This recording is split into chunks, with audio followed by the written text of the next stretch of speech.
Point sur le classement pilote.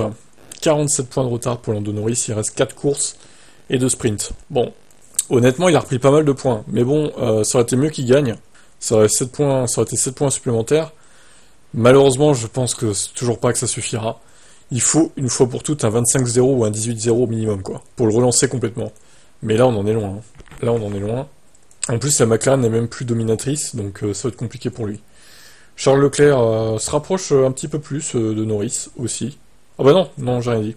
Il a reperdu des points, là. Donc Norris conforte son avance sur Charles Leclerc.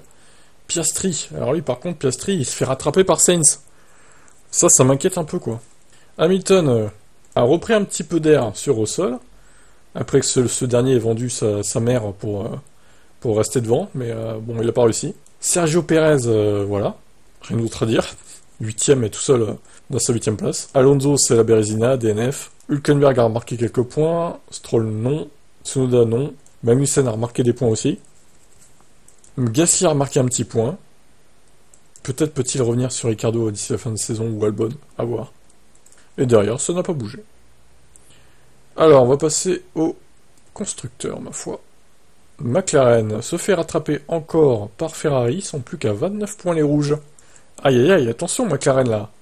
Il faut que Piastri se réveille. Hein. L'élimination en Q1 était inacceptable pour Oscar Piastri là, clairement. Hein. Faut pas que ça se reproduise. Hein. J'aime bien le pilote, mais faut vraiment pas que ça se reproduise. Hein.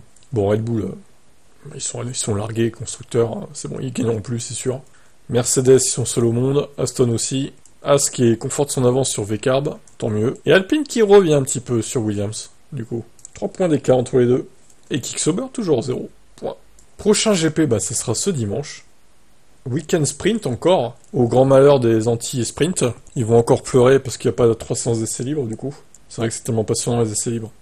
Et peut-être un peu de pluie au Brésil. On verra ça, ciao.